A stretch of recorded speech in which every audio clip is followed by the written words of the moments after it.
Good day everyone, I'm OCERA and we will talk about problem-based instructional plan development. So, here are the learning outcomes. At the end of my report, the students are expected to know the problem-based and project-based definition and approaches, and to learn the different ICT tools that can be utilized in problem-based learning. So let's now talk about first the problem-based learning or approach. It is an approach that involves a process of inquiry and solving open-ended questions that serve as the main problem that the learners will work on. So, when we say PBL or problem-based learning or approach, the student learn about a subject through the experience of solving an open-ended problem found in trigger material. And the type of questions is focused on a specific content, standards for the students to learn or understand it better for them to apply it on a real life issues. In problem-based learning, it also requires more than one answer or solution. This learning activity is done in small groups with each member assigned a certain task to accomplish. So, in this learning activity, the students have the responsibilities that they need to do for their task to be accomplished. And in the process of PBL, they learn several skills such as problem solving, communicating, and research, among others, which are essential in the workplace. So, and its goal is to ensure that the target learning competencies are achieved in the process.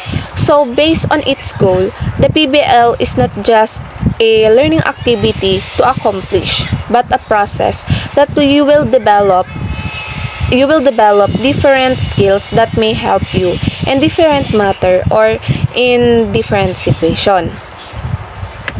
So for you to understand it better, I have here other definition, and some important information about problem-based learning. So according to Ali, 2019, PBL is a process that is used to identify problems with a scenario to increase the knowledge and understanding. So in her research article, she proposed 5 principles that can be considered by teachers in planning or using the approach. So first is the independent and self-directed learning. So this is the process where individuals take primary charge of planning, continuing, and evaluating their learning experiences. So from the word itself, self or independent, so meaning to say it is you. It is every individual in a class or each member, something like that. So second is learning happens in a group and teacher is a facilitator. So the student are learning in a group and the teacher is their facilitator or a guide. Next is all groups have to participate equally. So as I've said a while ago, in problem-based learning, students have their own participation to the task. Next is the students learn about motivation, teamwork, problem solving, and engagement with the task. And materials such as data, photographs, articles can be used to solve the problem. So, in this principle, the students will use some learning materials or learning tools as they learn. So, those are the principles of problem-based learning according to Ali. So, let's now talk about the 6 stages process that was used in the adoption of the online problem-based learning. So, it is according to law 2009. So, here are the 6 stage process. So, first is the identifying the problem. Current issues that do not have just one answer or one definite solution. So, as I've said a while ago, the problem-based learning or PBL requires more than one answer or solution, and of course, it should be clear and understandable. So next is brainstorming. The students will generate ideas, tackle the problem through self-directed questioning, arouse students' intrinsic motivation. Next is collecting and analyzing the information. Assigning group members to collect information, posting what they found and what they learned, collaborative collection of useful information.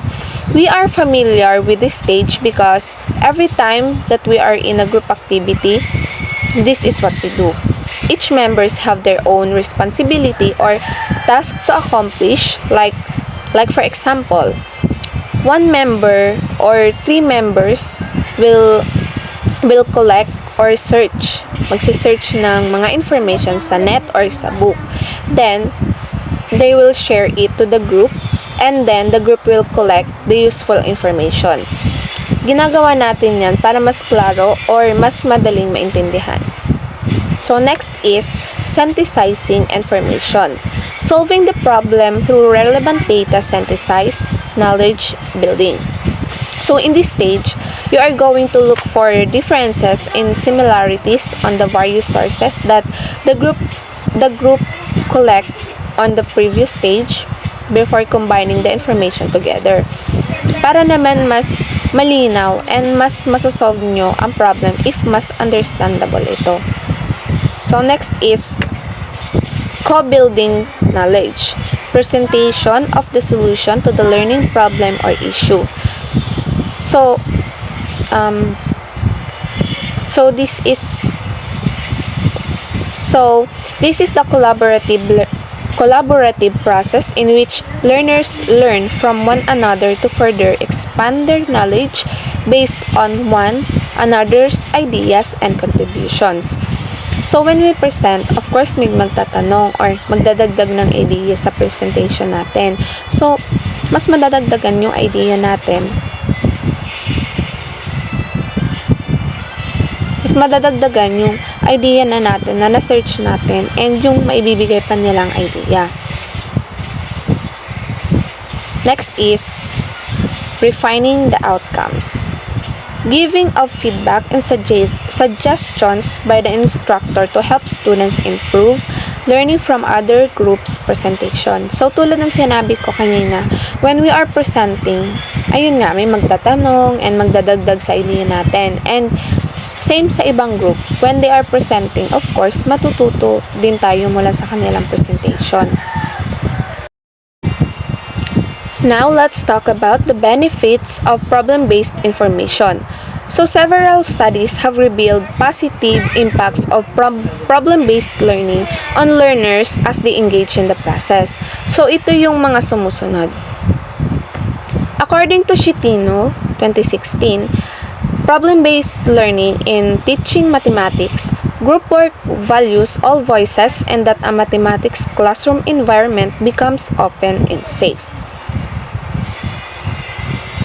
Next is, in the study of O'Brien, Wolek, and Duncan in 2011, they proposed that teaching mathematics should not be taught as solving board problems but solve problems outside the math classroom.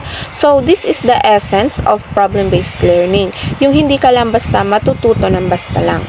Or mag-compute, but also you know how to apply it in different situations. So, the problem-based learning helps students devise and solve problems involving conceptually complex materials. It promotes personal construction of knowledge where students engage in interesting tasks, problems, and investigations. Next is, the students are able to do self-reflection by identifying the needed skills and knowledge in solving problems they encounter. Because the problem-based learning is a learner-centered approach that aims to improve students' content knowledge and problem-solving skills using authentic problems. And it was according to Kim, Belland, and Walker in 2018. Another one is Problem-based learning allows students to construct their own learning through group activities to solve real-life problems presented as scenario-based problems. So it is according to Inel and Balim 2010. And lastly, this is not just help the learners, but also it helped the teachers to teach science and technology and to improve students' level of concept construction for them to adapt to the changing world. So, how is technology integrated in the problem-based learning activity? So, kapag ang learners ay nasa process ng problem-based learning, may mga free online tools na maaari nilang gamitin to complete their task. Kasi alam naman natin na through the use of technology, mas marami tayong idea na makukuha and also, mas maganda ang pag-present and we can learn in faster and easier way. So, these online tools will allow the learners to be actively connected and engage in the group task while monitoring their own contributions.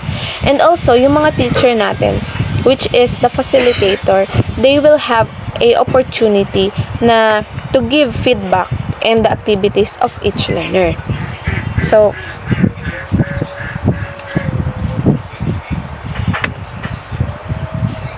ayan pa. The WWW has affordances for problem-based learning that can be utilized by the learners to accomplish their task. Web 2.0 technologies, characterized by collaboration, sharing, and networking, effective in helping students in health sciences to bridge the gap between theory and practice, facilitate creativity, collaboration, and sharing of research results among users. So, mas maintindahan natin ito sa mga susunod na reporter kasi sila yung mag-tackle about that topic. Meron din tinatawag na productivity tools. It is for writing, presentations, spreadsheets, calendars, organizers, citations, and marami pang iba. And these are the free tools that can be downloaded for mobile phones, laptops, or desktops. So, ayan po, take note lang. When using problem-based learning, the learning competencies must be the primary consideration together with the content and performance standards before the technology integration. Of course, dapat alam natin yung content bago tayo mag-integrate ng technology or kung ano yung nababagay kasi 'di ba anong sense kapag parang malayo sa topic. Pwedeng mas maging magulo pa ito. So, learning competencies must be the primary consideration. And the statement of learning outcomes in the learning plan must be stated in behavioral and measurable terms. The taxonomy of objectives should be utilized to ensure that you are targeting the required outcomes. So, ayun. Ano naman ang project-based learning or approach? So, it is an approach but has evolved as a teaching method that engage learners in a series of planned tasks resulting to the generation of solutions to the real world problems. So in this method naman, students gain knowledge and skills by working for an extended period of time to investigate and respond to an authentic, engaging, and complex question, problem, or challenge.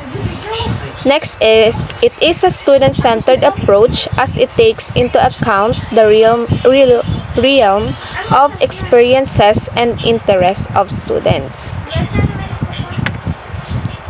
So, past and more recent researchers have proven project-based learning to be beneficial in the development of various skills such as, first is, the research methodology skills.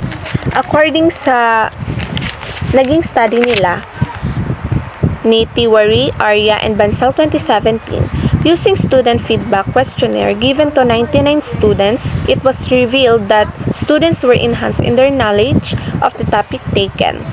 Searching review for the topic, improved communication skills, data collection skills, and analytical and presentation skills when project-based learning was used as component in research methodology. The teacher's perception also agreed that there was 100% enhancement of knowledge on the various components of research methodology, update of the knowledge on a particular topic, and increase in interaction with students. Next is critical thinking skills. So, according sa study ni Nargankar, Samadar, and Mokhopadhyay, 2019, the researchers investigated how project-based learning advances the critical thinking skills of students. To solve real-life problems, students are expected to use the knowledge they had constructed to think deeply about the issue, consider evidence for or against a proposed solution, and apply reasoning skills and logical inquiry to come up with the best solution or conclusion. And another one is development of life skills. So this is according to Bordinger and Kurishi of 2015. The study employed mixed method to examine the development of life skills through project-based learning. Their findings revealed that after taking the problem-based learning course, there was a significant difference in the mean scores for the following life skills. So, ito yung responsibility, problem solving, self-direction, communication, and creativity skills. It was concluded that project-based learning indeed promotes further development of life skills. So, ayun lang po. That would be all. Thank you.